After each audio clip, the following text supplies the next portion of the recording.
What's going on, everybody? Welcome back to the Horror Honda, where I sit in my Honda and ramble about horror movies with no production value whatsoever, except this little Walmart microphone and my iPhone camera.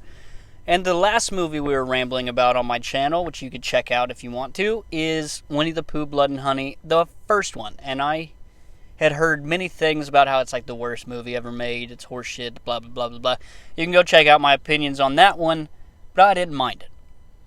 But going into this second one, I have heard, I'm not going to say superb comments, but they're better than the last one. People were like, it's a leaps and bounds above the first one. They're not necessarily saying it's great or good, but it's passable to those people. Where I thought the first one was passable, I guess. But I was intrigued. I was intrigued to see this second one because I know the director had worked on, I believe it was summer of '84.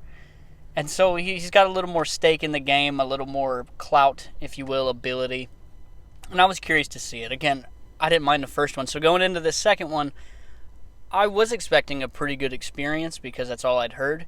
And I gotta say, dude, this second one had a lot of stuff that I liked. I had a solid time with this. Whereas in the first one, it was just kind of middle. It was just there, an existing thing. I had a good time. There's a lot that I think brings rewatchability to this one and actually made me interested enough to see when I believe they call it the Poohniverse, I think, or something like that.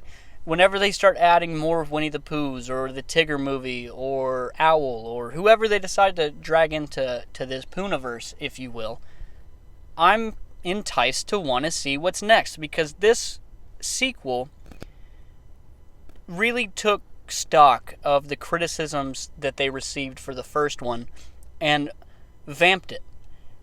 You get, I thought the gore was fine in the first one, but you get way more gore, way better kills, practical effects. There were a couple that genuinely, it seemed like a throwback to like 80s slashers and movies like that where you just get solid practical.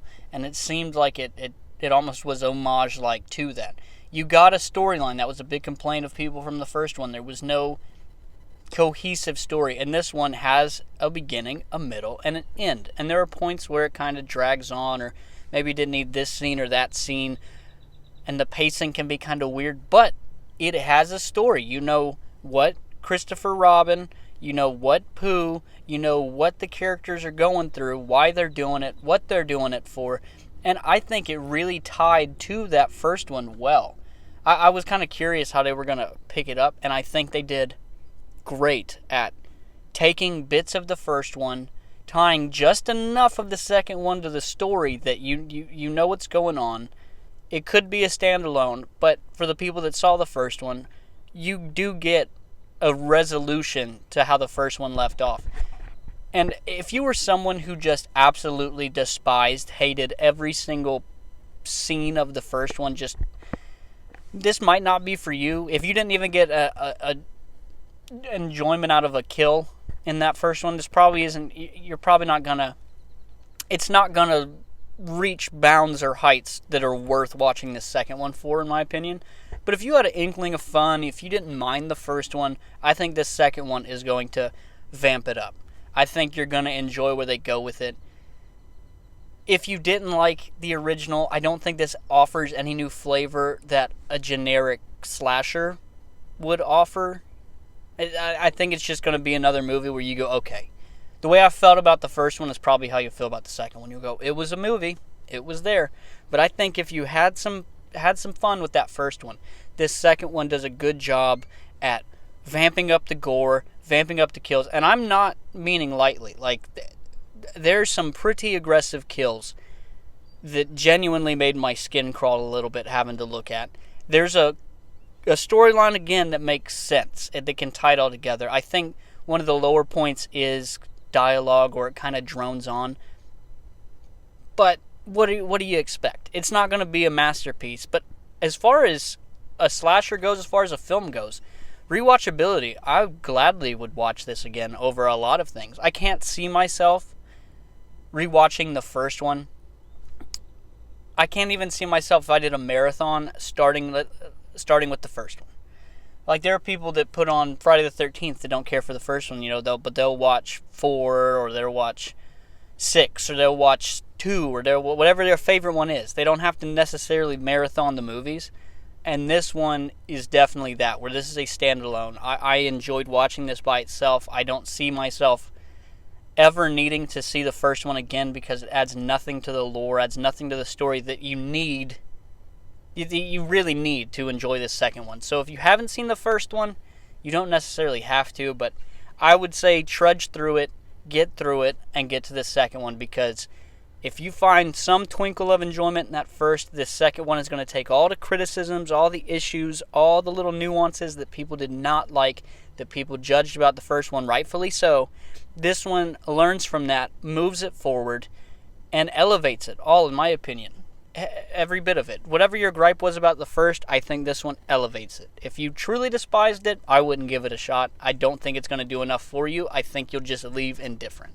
You're not going to go from absolutely hating this franchise to, oh my god, this is the best thing ever. I wouldn't recommend it. But if you like schlocky, ridiculous horror, understand the movie you're going into, you like gore, you want to just see a bombastic story of old Disney characters, well, I don't know if Winnie the Pooh's Disney, of Winnie the Pooh characters, throw it on. I think you have a good time with it. That's all I got to. I enjoyed it. With that first one I took a nap in, this second one it moved along. I liked where it went with it. It was very brutal. Very brutal. And I'm curious to see what they do in the third.